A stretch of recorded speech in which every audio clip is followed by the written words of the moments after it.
It's time to start Dishin Days with your hosts Tony Moore, Michael Mattis, Justin Lee Hareld, and Araceli Aviles.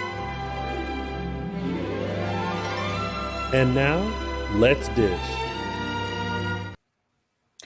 Hello, everyone. Happy Sunday. It is Sunday, April 2nd, 2023. Welcome to today's episode of Dishin Days. I am your host, Araceli Aviles, and to my direction, we have... Hey guys, Justin Hareld here. And right down here, we have... Michael Mattis. How are you? We're, relatively okay. We're alive. We're still sore again, but we're good. How's everybody else doing? We were talking before the show about how we need to have calmer lives because then Sunday comes around and we're exhausted. Yes, but yeah. We're powering through.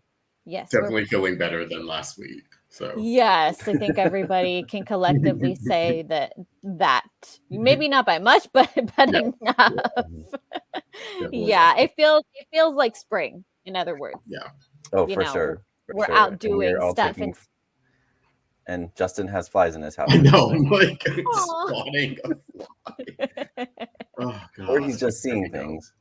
Yes, I don't know. Delirious. Yeah. I already need a nap. After the show. I'll pee. After the show. Yeah, after the show. I'll relax. Okay, what did everybody think of this week? Yeah, I know. Before that, you do that. I know, guys. I'm sorry. I promised one, not today, but another day I'll come by when I'm not so tired. Before we get into this week's episode, please be sure to follow us on our social media accounts. We are Dishin Days Show on Facebook, at Dishin Days on Instagram, and Dishin Days on Twitter. Please make sure to subscribe to our YouTube channel. If you're watching us here and you're not already subscribed, please subscribe and like our videos as well. Please also follow us on our podcast. If you are not able to catch us live, we are on Apple, Google, Spotify, and iHeartRadio. And buy our merch at dishindays.threadless.com. Look at all that. We got good logos. Look at all that. I like our merch. All right. Now, what do we think of this week? You know what? The more I think about it, the more I liked it. I'm liking the pacing. I think like they're not breezing by stuff, but they're keeping like a healthy pace with things. I think a lot of the stuff we've had, in the past couple months has been like lead up to this. So now that we're in it, the Bo stuff, the Beyond Salem quote chapter 3 stuff that we're getting, and they're mixing it well with the other parts of the show and the other characters. So I'm actually, the more I think about it, the more I like it. Like this week. Yeah, I was happy with this week. There were, a few moments I could have probably, I was like, I can skip this, but I didn't. I watched it. But yeah, definitely, what they're doing with, we'll just call it Beyond Salem, since it's not in Salem, most of it anyway. Some of it's coming back now.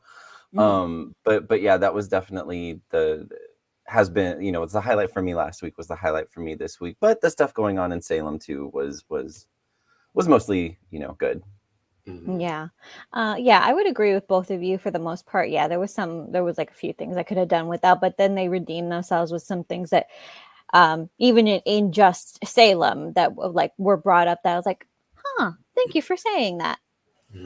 Yeah, that I was like, oh, I'm glad, it's like this is not something that's been brought up before, and we'll talk about it in the episode. You'll see what I mean. Yeah. Okay, without further ado, let's dish. It is now time to start Dishin Days. Michael's always behind. Okay, from my perspective, we said it all at the same time. Honestly, we're never gonna get it right because we're all on different networks. Yeah. So it's all like we all hear something different. Yeah. It's a thing now. It's just our shtick. Yeah, it's fine. I do think Tony is right, though. We should probably record it at some point because we're never gonna get it right. Yeah, that's just never gonna happen. Okay, first storyline up. We have, let's see here. all the Beyond Salem stuff, which includes frowny face and little Bo Kiriakis. What did I call it? Frowny face. Frowny face and Lil Bo Kiriakis. Yes. So first up, we're going to deal with the stuff that was Beyond Salem, which is Bo, Kayla, Megan, Hope, Steve, Andrew, Harris, with a Sierra mention. Yeah. Oh wait, so was Sierra on this week? Oh yeah, Sierra was on. I think the beginning, yeah. Yeah. She was just on the one episode, and it was just her, finishing not being very cool about Harris and Hope, getting freaky with each other. Yeah. But she, she came around. Yeah, she came around and she got to share the good news with her mom. And, I'll say, and, whether you're a Sin fan or a Sin hater, Hope definitely had a point about, hey, look who you married to. Don't throw stones. Yeah. So it's like, yeah, I don't think whether you love him or hate him, you can't really argue with that. No. I like that Hope brought that up. She was like, remember when you were first with Ben? And I was like, oh yeah, that was like good stuff. But yeah, Hope was not about it. Yeah. And, so, and Harris hasn't, well, I mean, if Harris kills somebody, it's, for the good of something. It wasn't just, to do it. Yeah. He's a soldier at heart. Being in the military is kind of different. It's a different kind of thing. So from their perspective, all seems right in the world. Harris is deprogrammed. He and Hope seem to want to give it a go. Sierra is, not on board. She's happily expecting baby number 2. All seems right at the world. And even, at the end of the week when they figure out that Megan has been captured, Hope is like, oh, yes, we got her. Things are moving forward.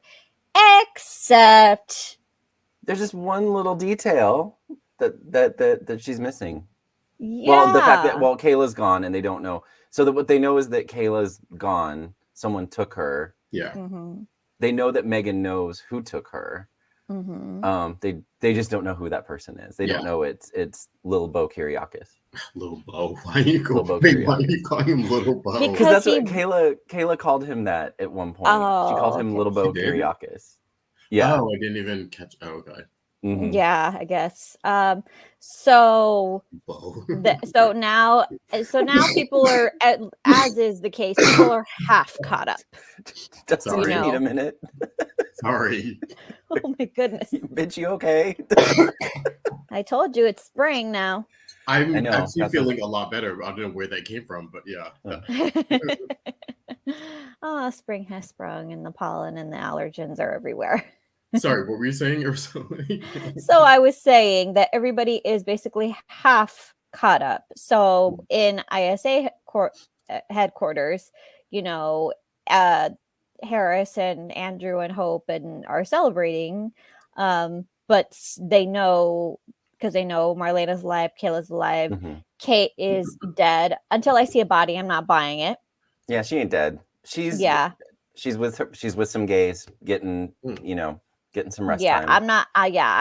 There has been no body so we're gonna put that to the side for a second. But Megan is holding the card that Bo is alive. That Bo is the one who has Kayla, but not even Megan really knows what's going through Bo's mind.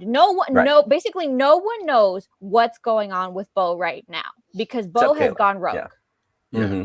I will say about the Kate thing, when I said before, I was like, oh, he let her go. He was just like, get out of here and I'll cover, something like that. Now it seems like he's admitting, or what he's admitting, I don't know. We don't know if he's telling the truth or not. And maybe that's what I'm asking. He's saying, I shot her. Now, of course, we don't think that Kate is actually dead, but he is saying, I shot her. And he's not saying it to Megan, which is what I was saying before. Like, oh, he's just saying he shot her because he let her go and he's covering himself regarding Megan. But now he's saying that to Kayla, someone who he doesn't need to lie to. I had a moment where I thought, oh, he actually did shoot her. And it made me think like, okay, I don't think she's dead, but did she actually get shot? That's what I'm thinking, that she's not dead, but that he actually did shoot her and she's either Well, I don't know if she'd be on the island because I feel like they would have searched the island by now before they removed Megan and Marlena and everyone. But yeah, it just brings it up now because my initial thought was that he was sort of like, I'll turn away and you run away kind of thing, and I'll say I shot you and whatever happens. But and he just like shot in the air or something. Yeah, to but have no, the gunshot. he's saying it to Kayla. I shot Kate. So. Yeah, I but there's a little bit of a spin on it though. No, but we didn't see it. Nobody saw it. Nobody knows how it went down. So there's no body, like Araceli said. There's no body. So rumor mill online, slow your roll, okay? Nothing. No one has confirmed anything. I saw like somebody like was trying to say, "Oh, she's officially out." It's like no, but there is no official word on anything. Not following random people on Twitter. No, I think it's more interesting in terms of Bo though. Like he's now crossed a line. Do you know what I mean? I'm saying it more in that sense of like, I don't think Kate said, of course, but I'm saying it more of he shot her. That's different than him covering or him pointing a gun at her. Is it weird that I think that him crossing the line goes more towards kidnapping your own sister? Because he really has. Kate is worse, but okay. I mean, he's just kind of gone way off the rails to the point that, Megan not only cannot control him, she cannot predict what he's going to do next. Yes, she's got that ace up her sleeve that he is alive, and she's fairly certain that he has Kayla, but she has no knowledge of where they are or what he's thinking.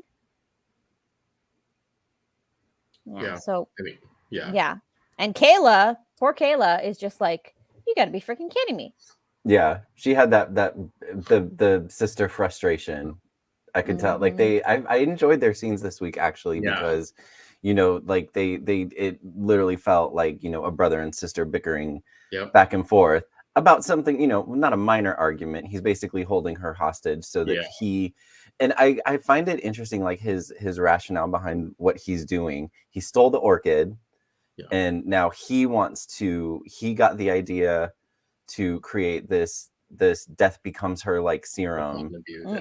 And that's how he's going to build his new empire.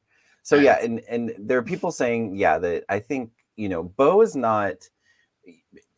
just not in his right mind. And someone mentioned he's like half programmed, half deprogrammed. At this point. So what's it going to take? His brain is literally scrambled eggs right now. So much so I don't quite know. I don't have an idea of what will it take to get it unscrambled or where exactly this will head, but I'm curious as to where it's going. Yeah, I think it's an interesting take to have him want to be a mini Victor, which he has never, ever, ever wanted to be in his life.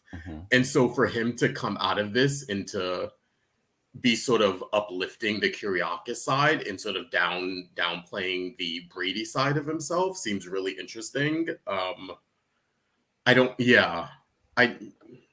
say like I love it, but I think it's interesting. Okay, and then a lot of people are, and I saw some comments on Twitter, and there's some comments right now in our chat room that like, okay, this Bo and Hope storyline just isn't it for me, because or I guess saw questions like, okay, why bring Bo and Hope back if you're not going to have them in scenes together? They just got back, and they're building up to that. You can't give away the what's that saying? Don't give away. I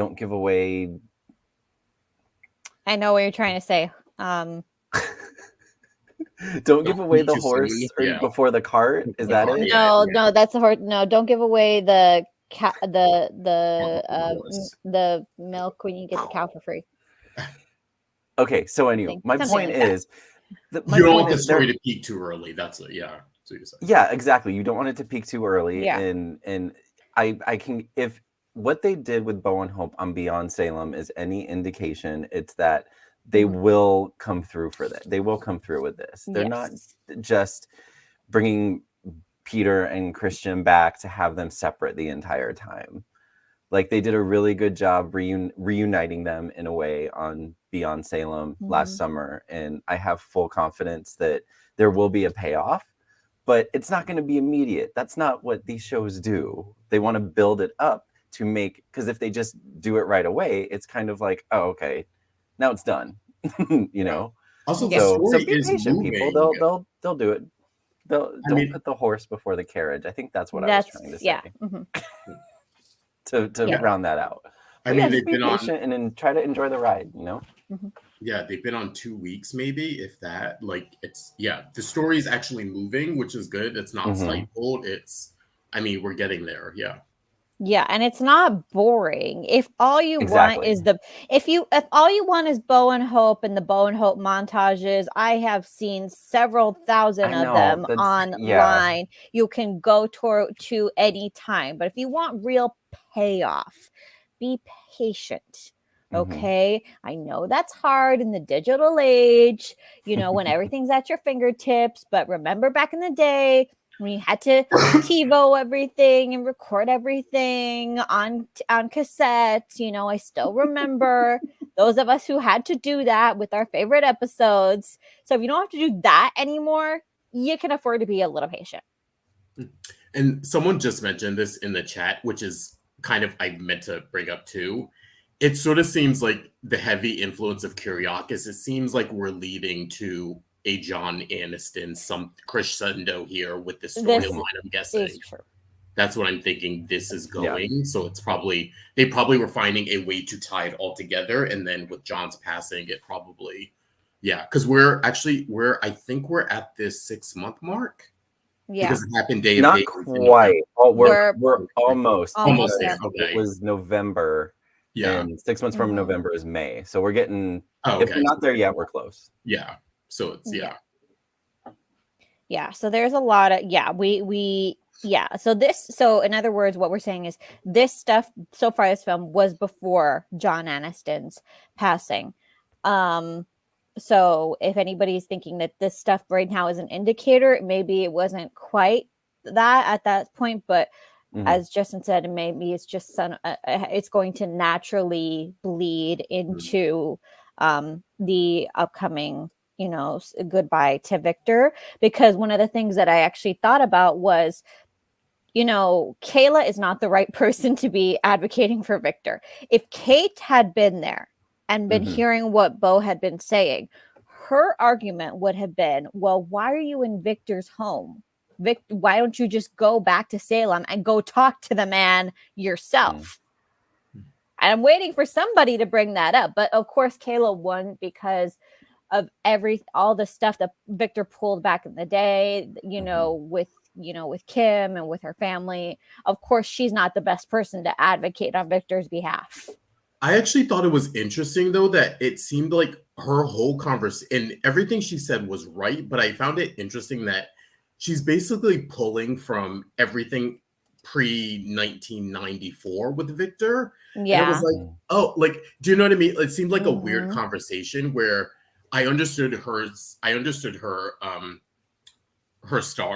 sort of shock and everything about it. And I understand her like beefing up the Brady side versus the Kiriakis side. But it was just like, I was like, wait, who is she talking? Like, she's talking about a Victor from 30 years ago, as opposed to who he's been in the last 30 years. So the softer Victor. Yeah, I thought that was a little weird to Victor take. married to Maggie. Victor's kind of mostly retired. Yeah. It was like, oh, and I don't know. It just, honestly, it seemed like that dialogue would have made more sense coming from Kim. Because that rivalry makes, especially with Andrew in the picture now, like that whole rivalry makes more sense. But sort of hearing it from Kayla, honestly, it kind of stunned me a bit. And I was kind of like, oh, like. Do you think there was a plan? Do you think there was a plan to bring Kim back? Maybe maybe what's her name wasn't available. And so they pivoted a little bit. And we're like, okay, we'll make it Kayla instead of Kim. Or Kayla and Kim were supposed to both be. I wouldn't be surprised. Yeah, because there's been 2 Kim mentions. Yeah. And one of the reasons I was wondering is like, did they want to bring both Kim and Shane back? But they can't do that right now because Charles Shaughnessy is currently on contract with General Hospital. So that's not a possibility at the moment. Because we get Kim mentions, we get Shane mentions, we see Andrew all the time, but I don't know I'm curious. Patsy's available, but Charles is not. Yeah. Yeah. Well, and it's interesting, like, because okay, so Wally Kurth can jump from General Hospital to Days, and he's actually aired on both shows the same day. He I has, think same with Greg. Greg Rickart can go from YNR to Days. Well, So I'm but they wondering have, what's in their deals. but their schedules, if you know, but like I watched them all on both. Their schedules are kind of stunted. So Wally does pull double duty on General Hospital and Days of Our Lives, but I think because of the scheduling, the way that Days is scheduled way ahead, he's able to negotiate his days there, and as opposed to on General Hospital, they don't. If he has a front burner storyline, there that's more immediate than what is going to be on Days. You know what I mean? 6 weeks ahead of schedule and versus 6 months ahead of schedule. And I also think YNR's not as ahead. Greg does not split as much time on YNR anymore. He's really mostly there for big things, for big storylines. I think he's only been on once in one episode in like the last 6 months. Okay. But I also think it comes down to the fact that Wally is a General Hospital vet, the same as he is with Days, and that's different than Charles Shaughnessy. Like he's there and they love him, but he's not as cemented with the show, so they're probably not going to break their back with his scheduling the way they would with someone like Wally. Yes, and I can say definitively, as a person who watches all of the soaps pretty religiously, Wally currently, at least at the moment, is not in a front burner storyline on either soap. So it's easier for him to, but Charles is on a front burner. Yes, if he's on a front burner storyline on either one, I would surmise. Yes, I am guessing people, but I talk to these people, so I know their schedules. That I would surmise that he has time to work that out. Plus, his children are older, so it's a little bit different in terms of the family schedule. Charles Shaughnessy is 100% at the front of a front burner storyline right now on General Hospital for their 60th anniversary. He is probably one of two main storylines going on there right now. He's at the front of it, so he's on almost every day. So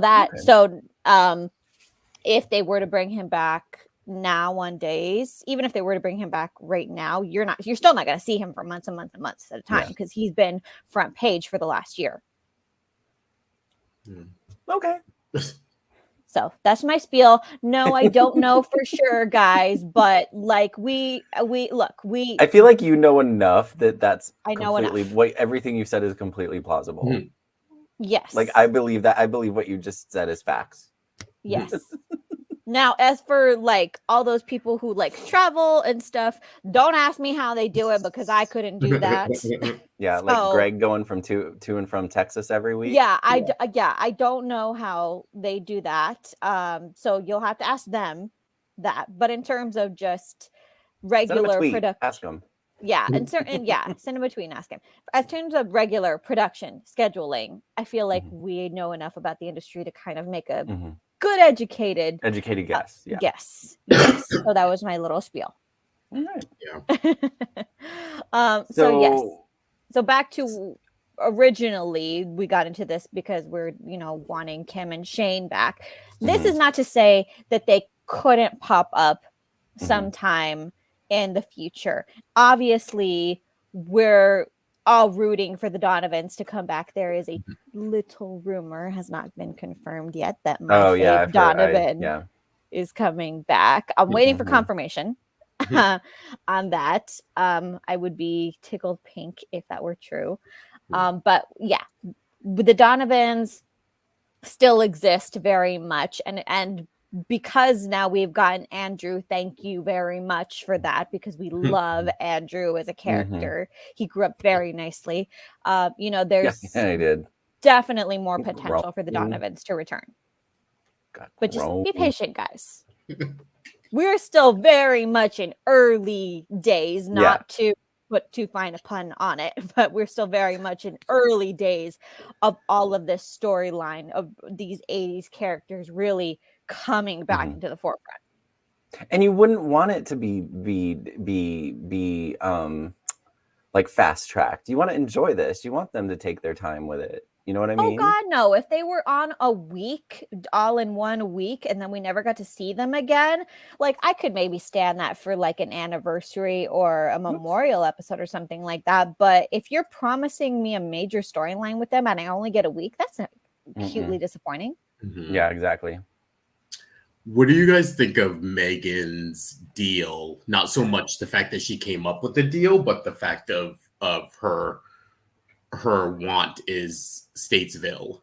So I knew that. I was like, oh, here we go, a Dimiara woman making a deal. She's gonna pull a card out of Kristen's. She's like, why not? My sister does it and get full immunity. But then that deal turned into 20 years in Statesville instead of whatever she was going to serve, off the grid in an ISA prison. There's got to be another intent behind that rather than just wanting to be in Salem and not in an ISA holding cell. I think there's a plan in her mind that maybe like Statesville would be easier to, well, we all know Statesville people come and go from there like they come and go from the hospital. So maybe that's her idea, that it'll just be easier for her to escape, or maybe there's another plan, involving Kristen, because we know Kristen's in Statesville, so maybe she has a plan to use Kristen. Oh my God, I'm kind of like so intrigued. There, yeah. The idea of bringing Megan back to Salem. So far, Megan has basically interacted with a lot of people that she knew back in the day. But she hasn't been home. She's not been in Salem. She has not been to Salem, right? She's not been to Salem. And in Salem, there are all of these people. She still has a family there. All of them who have not met her, because they were it's like all of these Dimiaras were either born or found out they were Dimiaras way after she died. So she has this whole other family tree. And the idea of her and Kristen being in Statesville at the same time is, I don't even know what the right word is. Interesting? There's a lot of potential that they could explore, bringing Megan back to Salem and kind of folding her into the current Dimiara the goings on with Dimiara. If anything, I feel like she's the one, and I don't know, it wasn't really clear how long Megan is back for and how long she's going to be on, but I love her again. Like, especially her scenes with Steve this week, and Hope. I'm like, oh, this is the villain we need. This is the villainess we need.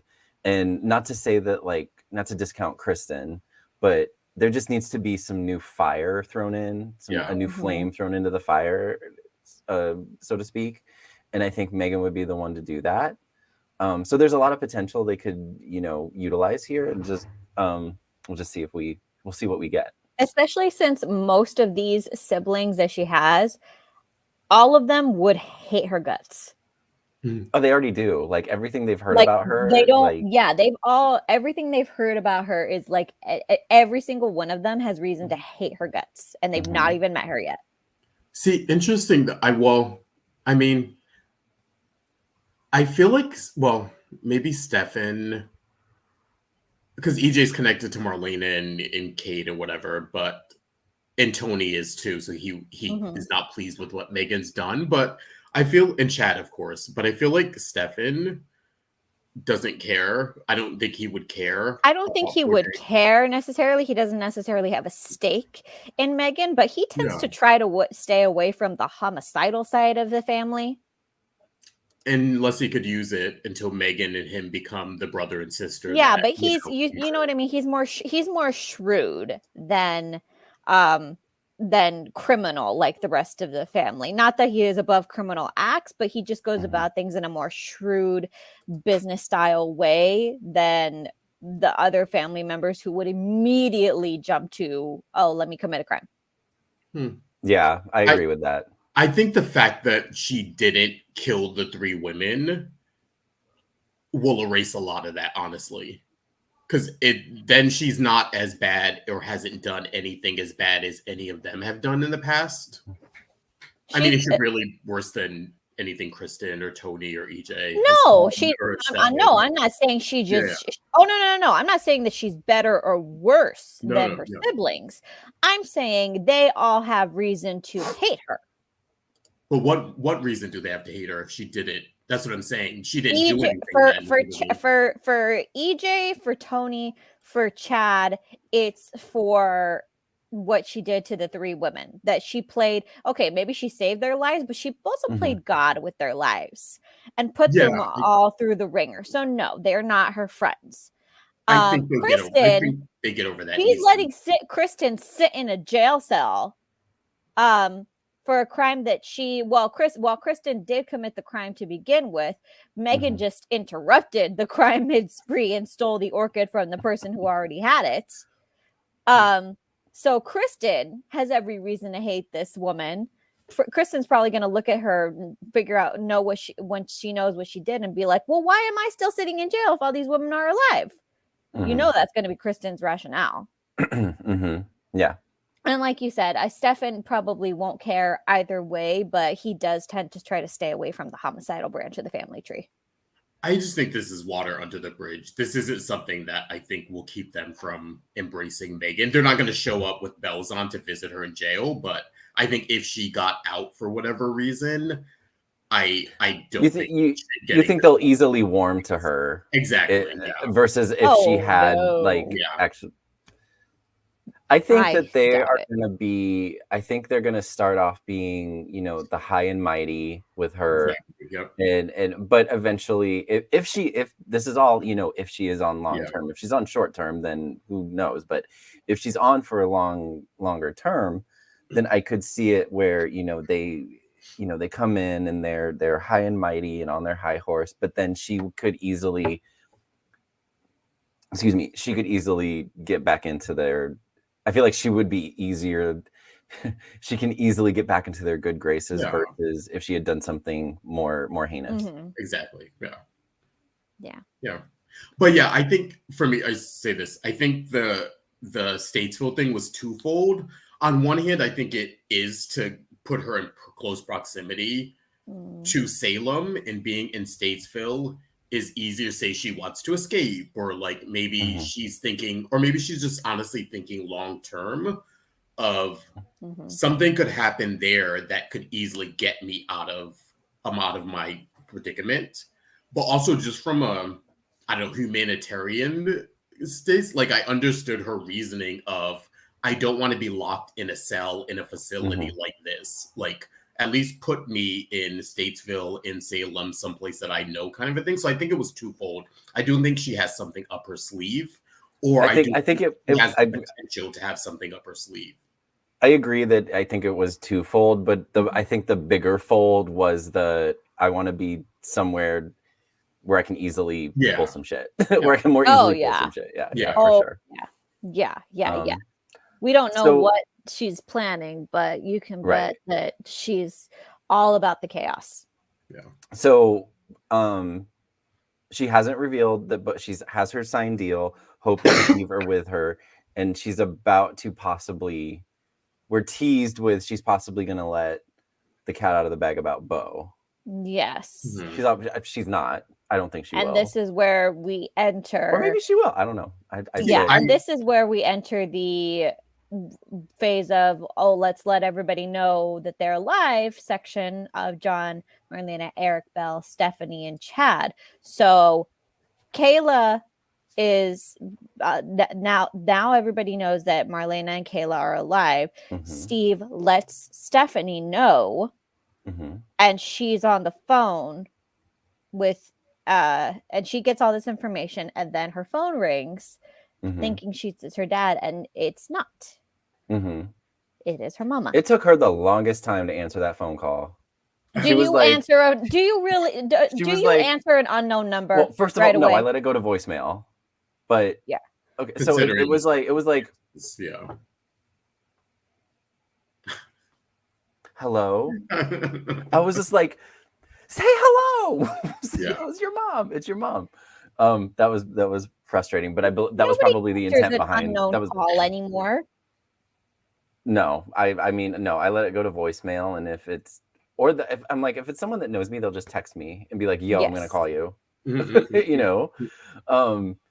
So yeah, and then they're getting the information that like it's like, oh, Kayla's alive, but they're not sure where she is. Marlena's alive and she's back here, and then I'm like, somebody ask about Kate. Yeah, it took them a minute. Anybody? Everybody a minute. Even Chad. It took him a minute to be like, oh right, Kate. And then they're like, well, we think she's dead. Yeah. And then Marlena came back to her 50-year-old children arguing in the living room. Yeah. Okay. All right. 40s. But before we move on to John, Marlena, that stuff, who else was just positively just disgusted and annoyed that it took them that long to ask about Kate? And nobody seems to have called Roman. I didn't think it was that long, honestly. Has anyone called Roman? Honestly, and told him he's we haven't bearing a goat. We haven't. Well, no, because he went off to spread Kate's ashes or Kate's ashes. The goat, yes. Someone okay. Spreading a goat. I forgot. Funny story. I forgot for a moment that it was a goat, and someone wrote in the chat that it was goat's ashes, and I thought they were calling Kate the greatest of all time, like the goat. And I was like, oh, we have a Kate fan in the chat room. And I was like, oh no, wait, it was literally goat's ashes. I mean, really? I wouldn't say. I guess it wasn't that long that it was a natural. I guess it was a natural. A natural progression because you're getting all of this info, and I guess you got to see it from the character's perspective. You're getting all of this information about yet again, a couple people that you thought were dead are now alive, and so maybe it wasn't. But I do remember at one point thinking like Kate. Well, I think because it was just Kayla first, and then when Stephanie said Marlena, it was like, oh, Marlena's alive. That's amazing. And then he said, oh, well, that must mean Kate's alive. So I don't know. It didn't seem. It seemed like a natural progression. I kind of feel like you don't need to rush to call Roman because the outcome is still the same. I'm not saying you don't need to tell him, but you call him to interrupt him spreading ashes and doing this ceremony to then tell him his wife is dead again, possibly. Well, so the other thing is you don't want him to, but on the other point, you don't want him to find out on his own that, okay, Marlena's alive. Kayla's alive somewhere. Well, and then he's, of course, going to be like, well, what about Kate? And he's going to be like, why the fuck no one tell me? There's no good, I agree. There's no good way to tell that information. Text me the update. That's not a text update. No, that's a phone call. There's no good way to spill that information, but I would still say it's better than letting the man spread a goat's ashes.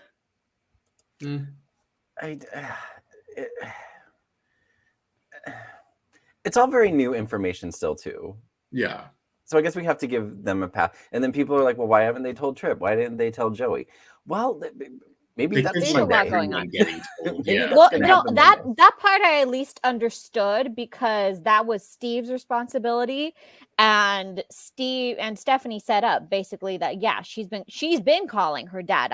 I'm sure he has missed calls from all of his children at this point, wondering what's going on, and he has not answered the phone. It just happened that this time Stephanie called and he answered the phone.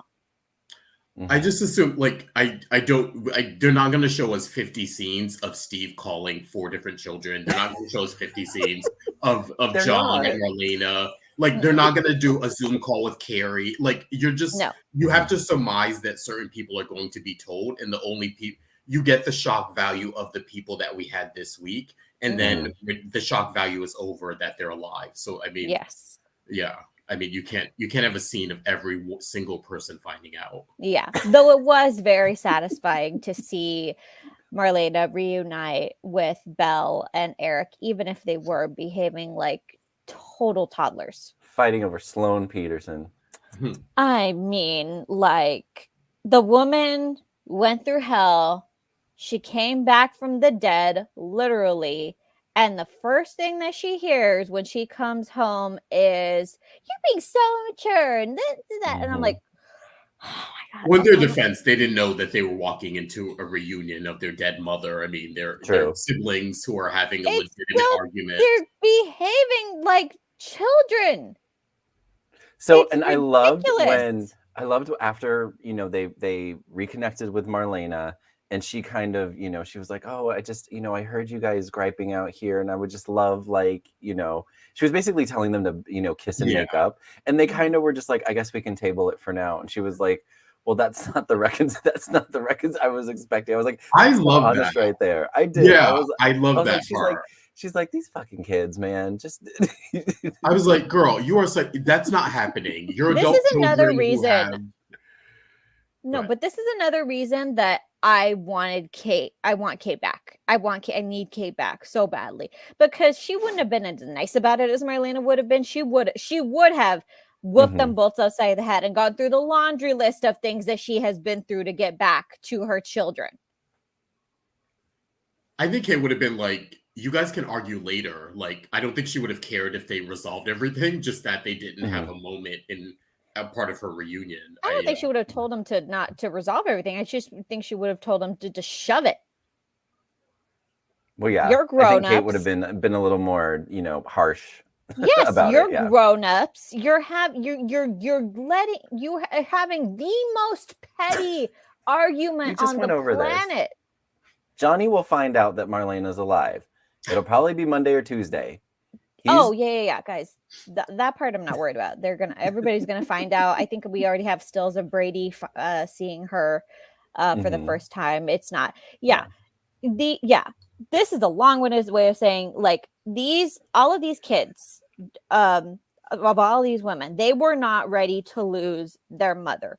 And it's not just because you're never ready to lose your mom. It's because their lives really are in freaking chaos right now.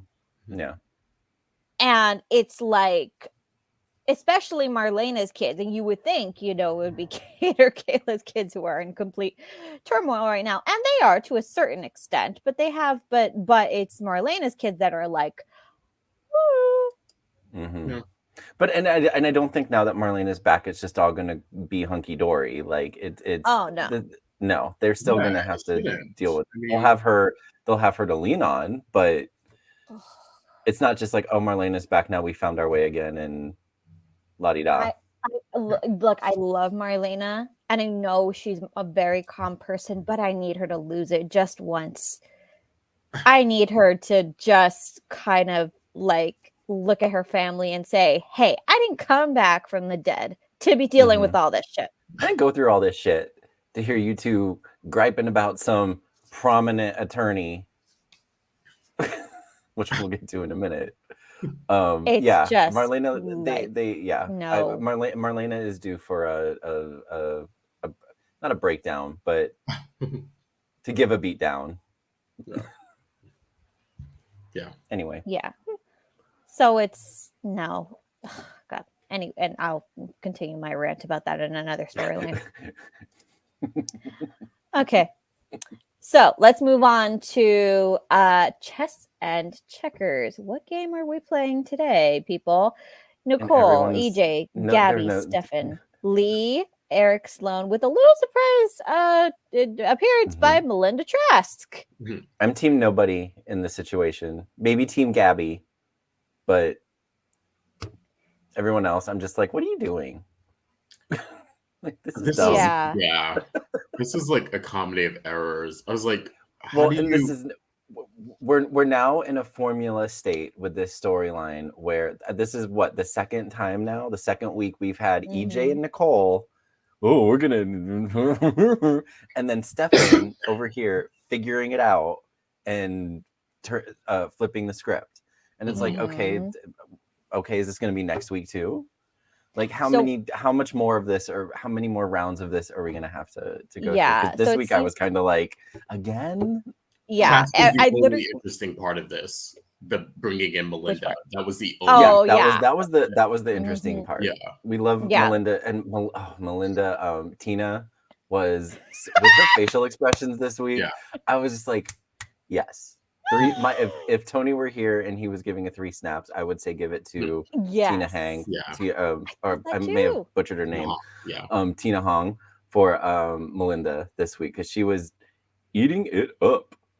She was just fabulous. And like, it seems like we're all in agreement. Like, I could have done without Tuesday's episode entirely, truth be told. I just felt like just the dialogue and everything that was, I was like, what is going on? Why am I watching this? And then we get the payoff of Melinda Trask. But nobody saw that coming. I love when stuff like that. Nobody saw that coming.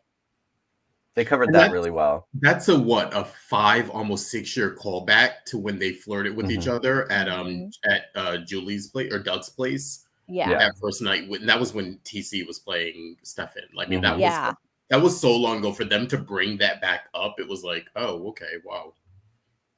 And that was a really delicious surprise, and this really plays into the expansion of, like you said, you taking a teeny tiny little nugget of a scene that aired 6 years ago, and bringing it back and making it a part of the expansion of Trask's character, because we love Tina and we always want more of her, not just being the DA who loses every case, who's thwarted by the Dimiaras at every turn.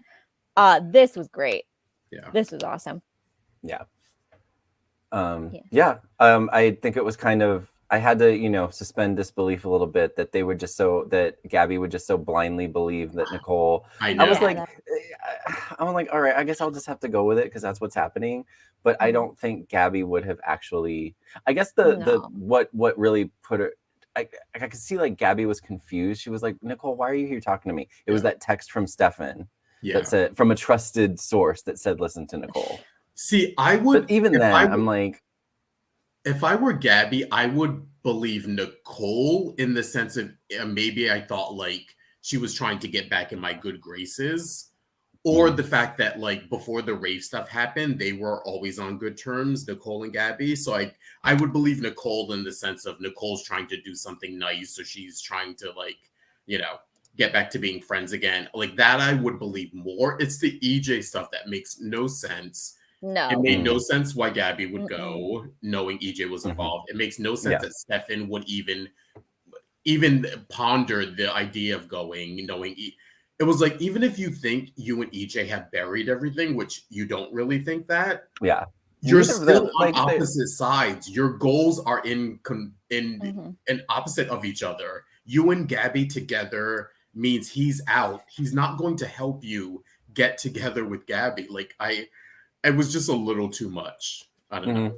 Agreed. That's why it was so cringy this week. Like, I feel like we all watched Tuesday's episode with like not even a full heart of. It was just I went with it because I'm like, all right, this is what we're getting, but I wasn't, not. I'll say it was bad. It was just too much suspension of disbelief. Like it was like you don't believe it's out. It was out of character. Someone said in the chat room, it was out of character for many of them. Yeah, I mean, exactly. Like, look, it happens every once in a while. You take a swing, you make a big, huge miss. It happens every once in a while. It's not going to kill the storyline or the show. It's just, man, that was a bad swing. Yeah, swing and a miss. Okay, so let's move on quickly from that. What was like the net out? What was like the net out of that? So we got Melinda in the fold now. Yeah, so she's not really in the fold. It was kind of like she made a guest appearance kind of a thing. But basically, Nicole and EJ are like, our plan is working. Lee is kind of really confused, and I know Gabi and Stefan are way ahead of everything. Doesn't know what end is up. So basically there was no like forward motion with anything. Nothing has changed. Everything was kind of like more but also when EJ and Nicole realized that obviously this didn't work, so now we get that. I don't think we got that. I'm saying when they do, because they're going to know soon enough. But I'm saying it's back to square one. Like nobody has the upper hand anymore because that's what I was thinking. Like, who has the upper hand now? Yeah, I don't think anyone does. Because they're back at square one. See, again, if this keeps going, if we just keep getting rounds and rounds of this, I'm losing interest already. But you know, we'll see what happens. I kind of want Melinda Trask in the mix of this more. I don't want her to be like a blip. Like, I'm hoping she gets more folded into things because she was great. I'm just like, I thought it was interesting when he said, "What do you want?" and she said the money, the donation thing for Haley's foundation, but she also said a seat on the Dimiara board, and he didn't kind of flinch at that. So I was like, "Ooh, are we?" Like, it could be a throwaway thing of who knows if it'll come to fruition, or I just thought it was interesting the fact that they could have just had her say money and then he could have threw her some money, but she said Melinda could be using this as a possible opportunity to finally bring down the Dimiara family. I don't hate it. That could be interesting. I don't hate it either. Yeah. Yeah. I don't hate it. With open arms for that. Yeah, I mean, she's tried locking them up. Nothing sticks to these people. They're like Teflon, so. Yeah. So, yeah, we'll see how it goes. What about Teflon? They're like Teflon. Nothing sticks to them. Yeah. I like that. Yeah. So, all right. Let's move on to the prominent attorney. Remember, because when she was like, "You have a prominent attorney," and he was like, "Prominent." Okay. Yeah. That's why I named it that. Okay. Who is Sloan, supposedly. And her never-ending vendetta against Paulina and Chanel, which sees her getting hauled into the police station by Jada and Rafe and stressing everybody out, including Talia. Yes. Talia's like, I like these new people in Salem. I feel like they're just like, what the fuck I get myself into? But they always stick around. Yeah, so Paulina makes, I mean, not a completely invalid case. What she brought to Rafe and Jada was certainly enough for Sloan to be brought in for questioning, but not enough for her to get arrested or be locked up or charged or anything. So that was, and Sloan knew it. Sloan, that was always dead in the water. So, this is never going to end. But I want to beg the question. And I think we all probably have the same answer in mind. Sloan is denying that she trashed Paulina's office. She's not denying that she got up in Paulina and Chanel's face, but that's just par for the course for her. That's not going to result in any kind of charges being brought against her. But somebody did trash Paulina's office. And somebody did go back and leave a note for Paulina that this wasn't over. So who do we think it is? If it's not Sloan. It's not Sloan, but I think we talked about it a little bit last week, didn't we? About who we think it was. I still think it's the brother. It's the brother. Yes. So we all agree, somebody is coming after Paulina and Chanel kind of sideways, and with the focus on Sloan, it leaves up in the air, at least from their perspective. We have a pretty good someone else who was also affected by what happened to Sloan's parents. Yes. And it brings into question like this thing of like Paulina and Chanel. I don't want to say that they're being insensitive about it, but it is easier for them to move on from this nasty situation than Sloan. Sloan has lost her parents forever. She can't ever get them back. No matter, how terrible and despicable her parents were, which clearly from everything we've heard, they were. But for her, it's still real. It's still raw. So, I've actually speaking of AAJR72. Oh no, sorry, it was someone else. Lisa. I think a lot of people actually have thought it was Talia for some reason. They were like, just the fact that she's a new person in town and that she has made her way into Paulina and Chanel's sort of orbit. That makes which sense. I honestly, if I wasn't thinking if the brother wasn't mentioned before, I would actually think it was Talia too. Yeah, I would need a full explanation as to how Talia, like I'm not sure yet because Talia's still new on the show, like what her motive would be, or maybe there's a different motive. Maybe that's what I think a lot of people maybe, the office had nothing to do with Sloan or that entire situation. Maybe this is a completely separate thing that's happening, and they're just, it's all assuming that it's Sloan's family, somebody. And maybe something else happened with them that they have, that whoever trashed the office has beef with them about. I mean, I guess maybe Chanel banged someone else's dad. Who knows? I mean, it's possible, but I feel like we've gotten through most of the really terrible things at this point. All the skeletons in Paulina and Chanel's closet. I mean, I could be wrong. Well, I think I read a lot of people, Pricetown employee thought that Talia was a plant, basically, from Sloan. That's what I think people were thinking. That she's Jada's sister, but that she's a plant. Well, I'm not saying she's a doctor and a baker and a spy. Oh, well. The spy's the easiest out of those three, so I guess. Nah. Let's just have her be a baker who's really good at calming panic attacks.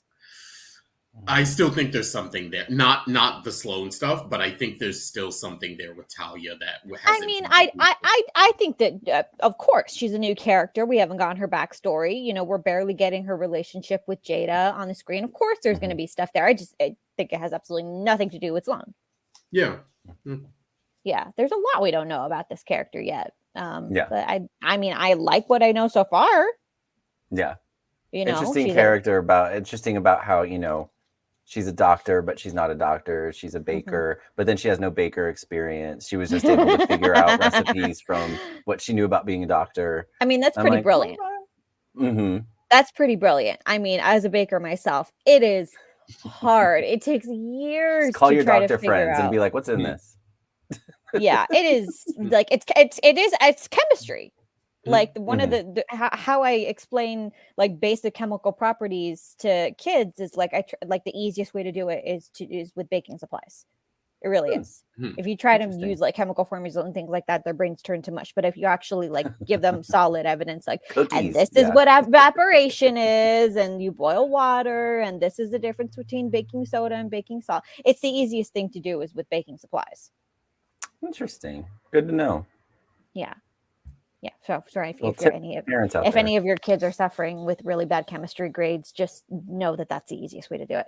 And so, yeah, Talia is a very interesting character in and of itself. And it was small, but I love that they said this. I love that they added this in, that Talia added that time and time again she has seen, and when she was a doctor in her career and even throughout her life, because God knows we've all seen it, that women of color, particularly Black women, always put everybody else, their family, their friends, their community, everybody else in front of their own physical, mental needs.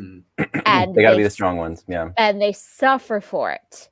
It's 100% true. And I was so glad that she brought it up and made the point that a panic attack is not a heart attack, but it's also not something to make light of. Yeah. Right. Panic attack is your body's way of saying something is wrong and you're not paying attention, and I'm trying to get your attention that something is wrong. It's not it's not the same thing as regular anxiety. It's not the same thing as, being you're having the vapors, or like the old fashioned thing of like, oh my God, she's just like a drama queen or something. Like, no, it's a physiological response to it takes over your entire body. Yes, it takes over your entire body. It's not something that just like causes you to lose focus. Like your entire body is affected. So please take it seriously. And not to mention, like, increase in panic attacks that increases your potential to actually have a heart attack. It can lead to more serious health issues. Yeah. Yes. So please, like, I love that. Like, I know it wasn't meant to be a little PSA, but it was a really great thing to throw in there. Yeah. Yep. Yes. So I like Talia. I think she's good. Yeah, she's good people. Jada's good people. Rafe is good people when he's not making really terrible life decisions and love decisions. Yeah, which he's not right now. He's just working. Well, kind of. Jada thing's still there, but Yeah. But like more and more this every scene they have together, you learn like I feel like the dialogue for them is being written in a very smart way, throwing out just tiny little pieces of like, oh, they have more and more and more in common.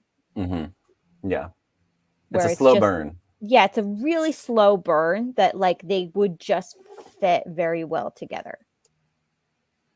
And that's not so bad considering all of the all the things that those two characters have been through. You know, I know that we're soap and people want fireworks and the instant love connection, but there's something to be said for for finding a partner that you just can just breathe with. Yeah, agreed. You know, you just mesh really well. You know, so good on them if they're taking it that direction. Okay, so before we move on to our tidbits, I want to remind everyone to please follow us on all our social media accounts. Dishin Days Show on Facebook, at Dishin Days on Instagram, and Dishin Days on Twitter. We would like you to subscribe to our YouTube channel if you haven't already done so. You're here, follow us, like us. Please follow us on our podcasts, Apple, Google, Spotify, iHeartRadio. You can take us with you if you haven't had a chance to catch us live, and buy our merch at dishindays.threadless.com. So moving on to tidbits.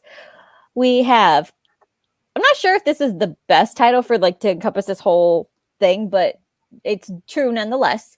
Justin's like, well, my son's a hoe. There was just a funny moment when there was just a funny moment when Justin and Alex were talking, and Alex said something about, you know, sex is just better when there's no feelings in it. And Justin was sitting on the couch and he just kind of went, and I was like, and that's his "my son's a hoe" moment. I mean, I think he already knew that. Maybe he knew it, but was just like, well, I'm not going to get through to him. He's a hoe for life. I was like almost pulling out my hair with Justin. I could not take him this week. I thought, yeah, they went too far with it. First of all, the hypocrisy. You're married to Bonnie Lockhart. I don't think I know she's not. Her hands aren't clean. She's on the straight and narrow now, but she's in the rank. She's not in the ranks with Gwen. But it's still a monogamous relationship. You know, it's. I don't think it has less to do with that much. I think it's the fact that it's with Gwen. Really, I think if he was dating a random person, I don't think he'd have an issue with him having casual sex with someone. I think and he went through. He explained why he had a problem with it, with everything she did to Abigail and to Sarah, and he justified why he feels that way. Yeah, I was like, oh God, enough, Justin. Like, I honestly was waiting for Alex to meet Bonnie to like say a Bonnie quip or like, how's your wife doing? I was waiting for that sort of like side comment. Yeah, it didn't even come up. Yeah. So, but I don't think you really know that. I thought it was really weird that he went to Maggie afterwards. That felt. If you're talking about really being annoyed with Justin this week, with sorry, I'm thinking about his character. Wait, hold on, I'm confused. No, he's Justin. You said Justin. Yeah. See, we're talking about him being on General Hospital, and I got all confused. If you're talking about being annoyed with Justin this week, yeah, but I was more annoyed with the fact that he went to Maggie. That was like, your son's a grown ass man. Why are you? And I know that she's family, but still, it's weird. I was totally fine about that part. Excuse me. I thought that was the only sensible part that he did, was go to just vouch for his son. Which, But I mean, if he's coming at it from like seeing her as Aunt Maggie, that's one thing. But she's the boss, and I know it's new, but she's still the boss. You don't go to your son's boss. It's weird. Well, I think the dynamics are weird in general because it is family and they blur the lines. Yeah. I mean, they blur the lines all the time of, you know, whether it's family now and then it's not family, and Victor has a say, then Victor doesn't have a say. It's like, oh, okay. Well. Yeah. And to the people saying like Maggie's not behaving like Maggie, like she should just stick to making lemon bars, I got news for you. You can be a mixologist, you can be a baker, and still be a corporate person. So y'all shut up. And well, Alex, I mean, I feel like if Alex didn't want to get dumped on, then he shouldn't be sleeping around and sleeping with a person that's clearly not liked by anyone in his family. I think I said a few weeks ago, she did seem to be immediately harsh with Alex, and I wasn't, and I still, when I think about it, I don't really know what. I don't think we really got a full scope of why. It just seemed to be very, her allegiance was Xander or something, but she just really went in on Alex hard. He's not helping the situation by acting a fool, and going behind her back. Should he have done that? And because she was being harsh, no, he could have handled it so much better. But I still want to know why exactly she's so. We never got a full development of why she was so somewhat anti-Alex.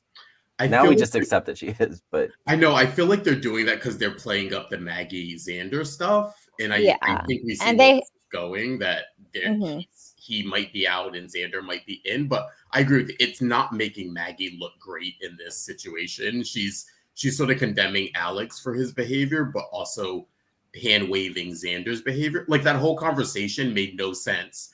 She's basically saying, Alex, you're an idiot for getting involved with Gwen or being involved with Gwen, and then talking to Xander about that. She called him an idiot too, to be fair.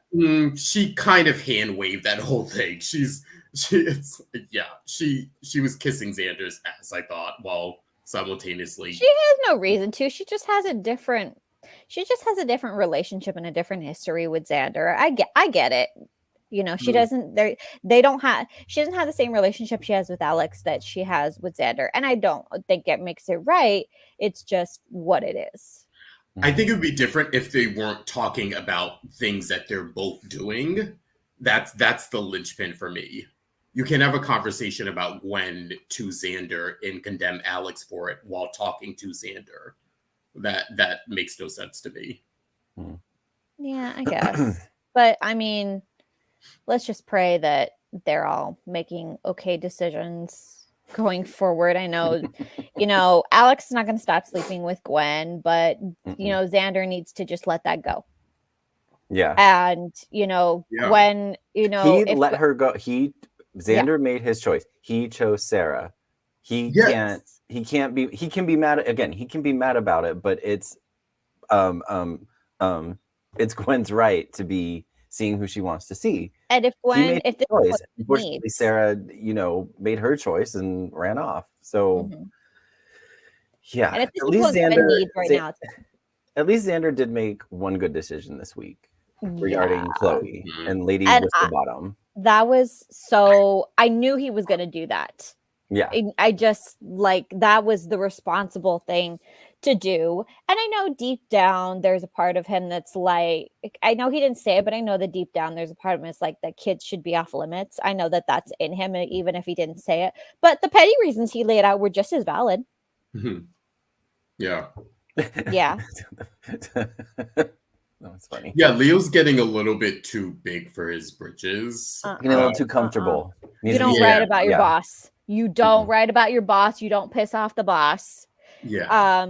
Especially and part of me this morning was thinking, well, people do this stuff for free. They just have blogs about it. Then but Leo has expensive taste. If he wants to keep that paycheck, he better watch his back. Yeah. Yeah. Trying to confront Xander and then now going to try to have Xander be the next scoop. Yeah. Oh, no. That's a bad idea. Yeah. How do we feel? Did we talk about this last week? I can't remember. About they're testing the waters a little bit, it seems, with Chloe and Xander. And they did bring up that, she was like, you left me in Mexico with a drug, it's not easily. And she meant, basically it's not going to be water under the bridge just because he got that part of the story scrapped. But it did soften her a little bit to Xander. So I'm just curious if that's going to lead somewhere and how we feel about it. I'm not mad about it, actually. I'm not mad about it. I'm glad that they're addressing their history, and as long as they don't hand wave it away. I mean, we've gotten over other things people have done to each other or other couples. So I mean, it's not out of the realm. I'm glad that they're addressing it though, and not. Yeah. I'm not sure that this is necessarily testing the waters for them as a couple. I'm wondering if it's more testing the waters of building Xander's character back up, because he screwed up big time.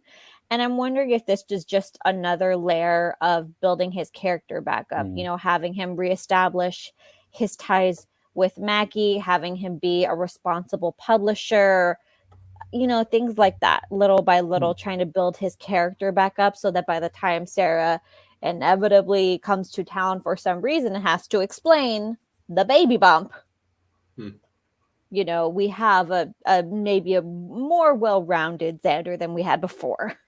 Okay. That's what I'm hoping anyways. Yeah. But at least, there's hope for Xander. There is no hope for this Brady, Kristen, Rachel situation. Oh my God. You guys discuss first, because I just... it tickled me that Rachel's like, I'm taking an Uber to see my mom at Statesville. I don't know. It just kind of, it tickled me. And I was like, oh God, she had to be an awful passenger. Like she probably got 0. The driver probably gave her 0 stars because she was probably backseat driving that entire ride. She didn't tip him. Of course not. I will say I was a little let down when, after she came in and Kristen was like, "Who brought you here?" I knew it wasn't Brady, but I thought ooh, we're getting a reveal or something. And then it was oh, she went there by herself. I was kind of oh, okay. I thought someone from the past or something was going to come in and be they were pulling the strings or something. I literally don't know who I'm more annoyed with at this point. They're both terrible parents. They're both terrible parents. And for anybody I've been beating this drum. Please don't give Brady a pass because he's not the one sitting in jail right now. First of all, he should be in jail because he just recently committed a very serious crime. So he should be in jail. But then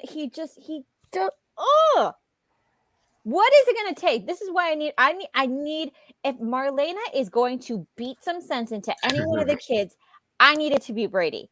I need it to be Brady for him to see why are you continuously thinking that if you just magically make Chloe likable to your daughter, that it's going to solve all your problems? Nope. What fantasy world are you living in? He would get more if he softened to, and he has his reasons, obviously, but if to Rachel he softened on Kristen, that would go a lot further than trying to force this. You need to like Chloe. Oh, you think? I think Rachel would take that as my parents love each other and are getting. Oh yeah. She would not take that the right way. There needs to be a different kind of. This way's not working. Honesty. Yeah. What I'm saying is this. What he's doing is just pushing her more against Chloe. Mm-hmm. It's having the opposite effect of what he wants. I will say this week, them literally standing over top of her, going back and forth. I was like, okay, I thought that to me was going to be, which I kind of feel like it was. That to me was that was Rachel's clue of oh, this isn't right here. This whole thing of she's writing the letter. I'm like, you think Rachel doesn't know you're either being blackmailed or you're saying it under duress? I don't know. The fact that they're still contentious with each other, I was like, you're ruining the idea that she would then write this letter to say, your dad and Chloe are wonderful and they're going to be great and you should like Chloe. It's you're still arguing in front of this girl, and that's basically, and what you're saying is the complicated version of just as it applies to this current situation. But the bottom line is that no responsible parent should be screaming at each other over their child. Period. While they're at prison. While they're in prison, while you're in jail. What is My God. Oh. Remember back in the day when Brady tried to sue Teresa for custody of Tate and he lost that? And remember how like certain people were kind of like didn't think that was a good idea. Can we send all these children to California to live with Teresa? Because I know that we don't get regular updates on her, but it's got to be better than this. It has got to be. I mean, the proof in the fact that Teresa had her issues, but yeah, it can't be as bad as that. Yeah, I mean, the proof is in the last couple of times that Rachel needed to be sent into town. She actually was sent to Teresa. Yeah. Mm-hmm. Yeah, that's proof enough. Like, get this kid out. I actually, the more I talk about it, the more I think that that's what they should do. Get Rachel out of the equation. But because clearly her being in town, her being in close proximity to her parents right now, when they have so many issues, is not working. Yeah. Yeah, she's giving me troubled Sammy vibes at that. Well, even younger than Sammy was. Yeah. I mean, without she's had her fair share of trauma, I'll say, but not. Yeah. Not the defining trauma that we had, but like for the people who are saying like Chloe shouldn't have why shouldn't Chloe be chastised for calling her a little monster? Like, she is a little monster. I'm like, yes, I agree with you, but here's the difference. All little children are little monsters at some point. The difference is how you discipline them so that they don't become bigger monsters when they get older.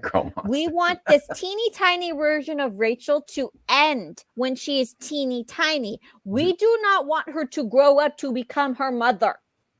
Yeah. Which she is currently on the path of doing. And it's not all Kristen's fault. No. That's the problem, is that Brady is doing nothing to help this situation. Correct. Oh, God. Yeah. So maybe Marlena will beat him with a stick next week and I'll be happy. Bad Brady. Bad Brady. Look, sometimes it just needs to happen. And moving on to the one storyline that really did not fit in this week. It was kind of like, I'm just going to like stick. It was kind of, I felt like a library book, like where you just kind of stick it in, squeeze it in. Yeah, this is kind of an insert. Yeah, like really one of those where you're like, did they just needed a filler for this episode? Yeah, Wendy, Tripp, and Johnny. That was very little screen time. It made very little sense in the grand scheme of the week. Yeah. Lucas Adams looked pretty good though. Yeah. I didn't hate dancing. I'll be honest. The dancing was okay. No, I didn't hate it because he just looked like. I was like, no rhythm there, but he looked good. He was carefree. Sometimes it's nice to have carefree dancing in your underwear, okay? But like, dude, seriously, if you have roommates, make sure they're not home. Yeah. Before you do that, it's just, common courtesy. Yeah. See, like, exactly. Yeah. So maybe this was the one storyline that our audience was not mad at. it felt odd in the week. Yeah, it's young love and Lucas Abs nice. Okay, it's a little forced, but yeah. I appreciated it. Yeah. But no, have we? It's been established before that Tripp was into Wendy, right? This wasn't new. That whole like fantasy. It was just kind of like a reiteration that okay, this is happening. It's developing into a triangle. Yeah, we're in the beginning stages of a new triangle. Yeah, another one. Which you would think. It makes sense for the people involved, and from the Johnny perspective, how many triangle at this point? No, it's yeah. I don't think he's ever been on the canvas. Add another one. Yeah. So it's a lot. Listen, give him Talia. Give him Talia. Okay. Yeah. Interesting. But you know what? It does feel like new enough. It feels like there's no shenanigans yet going on. It just feels like simple, which I don't hate. That's right. It's nice. It's nice and simple right now. Yeah. Right now. Okay, and that was your week of days. Yeah.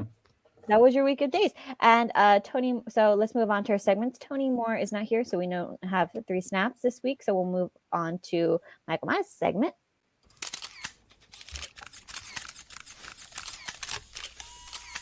Caption that.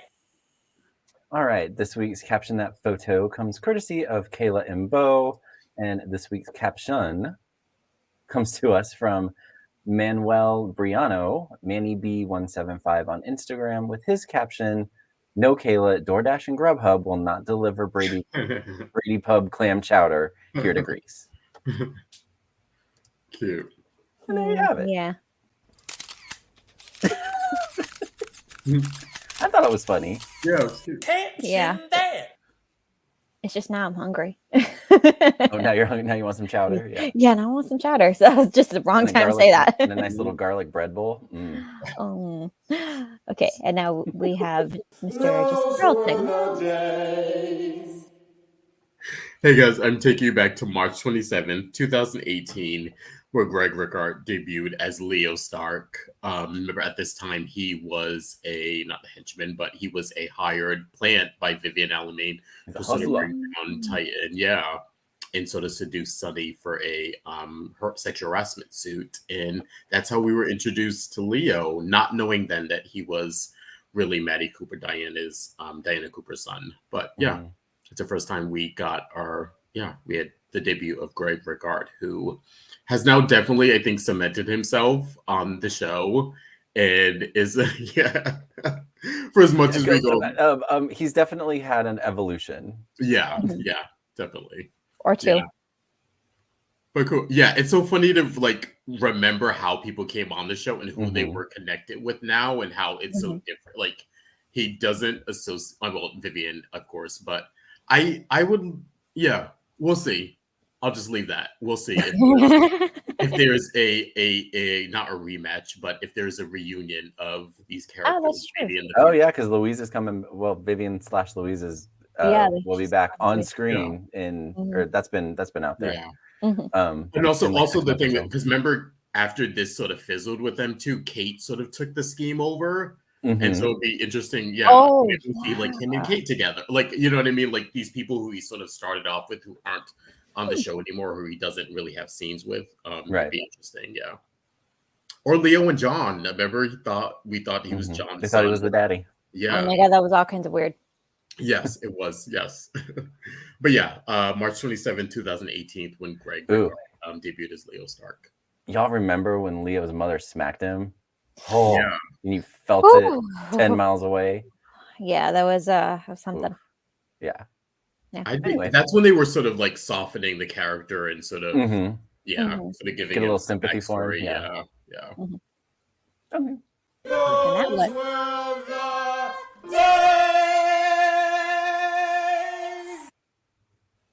And now it's time for my segment. It's a gift. This week's It's a Gift goes to the amazing Melinda Trask, who had, the gesture maybe of the entire year. One would not have made it on NBC. Oh, I think it would have. Oh, heck no. I think it would have. Yeah, it probably would. It's not that bad. Yeah, it's not. Really? I think the fact that she covered it with the birds and the bees and she didn't say man and why I had it cut. I feel like I've made that gesture on this show before. Yeah, I feel like I've been definitely made that gesture. Actually, I think you did a couple weeks ago. So So that's funny. And so that was this week's It's a gift. And now it's time for news and gossip. Yes. Oh, we have a thing for that News one. Gotta wait for the. I know. I had to remember we have a sound effect now. Yeah. Starting off, we have on the Days YouTube page, we got a couple of new videos. This one with Eli Cantu and Victoria Grace, sort of giving us a little sort of synopsis of their characters, and especially what they as actresses sort of either bring to their characters or how they see their characters. It's really interesting to just hear from them how actors interpret who their characters are and how they see them and how they come off. So go check out those videos. Victoria Grace and Eli Cantu both giving takes on Wendy Shin and Jada Hunter. Can we also give some props or some kudos to whoever's doing this Peacock or Days for like the increase in social media content ever since the Peacock transition. Really I feel like they're doing. I don't follow GH. I follow what YNR's kind of stepped it up for their 50th too, but I feel like Days is doing the most they can and really stepping up their social media and kind of catering to today's world. So hopefully it's paying off. Yeah, it's been great to have content on that page and not just letting it sort of die on the vine. And next up, we have some extended tour dates for the day players. So upcoming tour dates, we have April 22nd. They will be in Royal Oak, Illinois, May 6th, Montreal, Quebec. I believe those are the ones that have already been announced. And then moving into the summer months, we have June 3rd. The day players will be in Oklahoma City, Oklahoma. June 4th in Addison, Texas, and August 6th in Phoenix, Arizona. Please go to their websites for the updated tour dates and for tickets. Yeah, they are just on a roll. Like they are. If you follow any of the guys, they've been increasing on their social media, talking about showing clips and Carson did a live on Thursday night, I think, on Instagram. I watched the entire thing, didn't say anything, but I was just like, oh, okay. Yeah. But it was mostly for, teasing the new shows and where they're going to be. And they're going to be everywhere. So they're having some great success. So go check them out if they're near you. Yes, and last but not least, we have our slew of Days events. So if you cannot go see the Days player event, hopefully you can check out one of these fan events. First one will start the one with Eric Motzoff and Rick Springfield in Punta Cana, Dominican Republic. That was October 5th through 9th. Tickets and information, go to rickspringfieldgetaway.com. Next ones we have our Starstruck fan events. The one starting off on April 15th to 16th. The one that our host, Mr. Tony Moore, is going to be hosting. Go check that one out. And the next one, this one was just announced maybe in the last week. It's called the October Fest. It is happening in Orlando, Florida, October 21st through 22nd of this year. All tickets and information, go to Starstruck. I know what you're thinking, Michael. Not that type of bear. Different type of bear. This in Silver Lake? Michael is losing. I know, right? Go to StarstruckFanEvents.com for tickets and information on those two. And next up, we have our party in Vegas that we told you about last week with Eric Martzoff, Brian DeTillo, Dan Furigal, Stacey Hyduke, and Brandon Beamer. Tickets information, please go to get tickets information. Please go to go to Brian's and Stacey's Instagram pages for info. And then we have our Spectrum Celebrity event, virtual events. First with Mike Manning on Friday, April 28th, and then Stacey Hyduke the following day on April 29th. Tickets and information, go to SpectrumCelebrityEvents.com. So there's a lot going on right now for her. Yeah, for real. Damn. Yeah. So you can't do in-person ones, do the virtual ones. They're just as fun and sometimes even a little bit more intimate. So or the they're doing cool. They're doing more, and I know it's changed with like the prominence of Zoom and like virtual stuff there, but I feel like even the in-person stuff, it's more than pre-pandemic now. Exactly. Yeah. Oh yeah. We ramped it for up. Sure. Yeah. Which is a good sign if there's interest in that. It's a good sign for the show. So exactly, great opportunity. And then kind of tempted to go to that Vegas thing. That might be fun. It was like what was it? It was like food, drinks, and gambling. That one might be fun. And again, remember we have the 2-year renewal, so there's more of a willingness to go. Can I just get through the next month, please? Araceli's not on board yet. I barely got through March, guys. Okay, and that was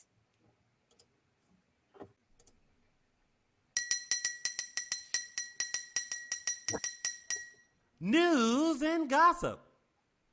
Now let's take a look at the promo for next week's I haven't promo yet. I just realized it today. I was like, oh, I get to see the promo for the first time. Oh, really? Yeah. Oh, okay. Usually I watch it as soon as it drops, but I was busy Friday, so. Okay. All right. Let's check it out. There's something happening between the two of us. American Romance. Do you have any idea how long I've dreamt of this moment?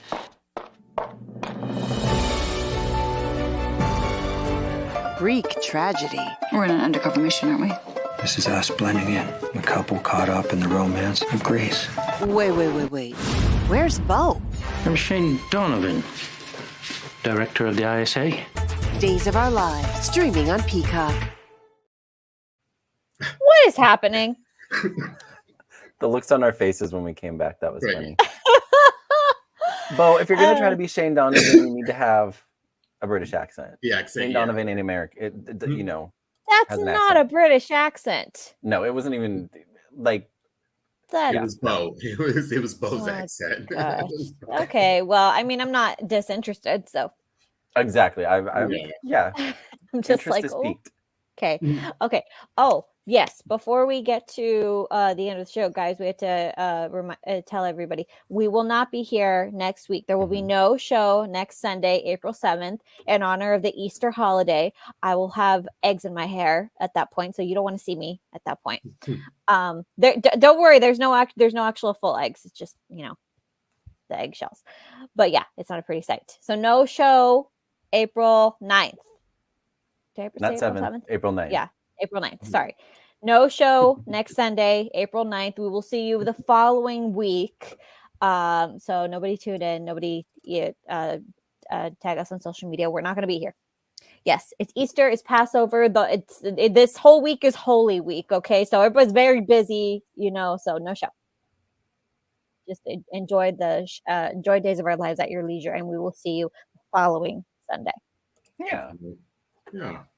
Yes, I hope everybody has a wonderful Holy Week, wonderful Easter break. Before we log off, we will remind you to follow us on our social media accounts, Dishin Days Show on Facebook, at Dishin Days on Instagram, and Dishin Days on Twitter. Please subscribe and follow us on our YouTube channel. Please go to our podcast to rewatch this and other shows that we've had. Apple, Google, Spotify, and iHeartRadio is where you can find us. And buy our merch at dishindays.threadless.com.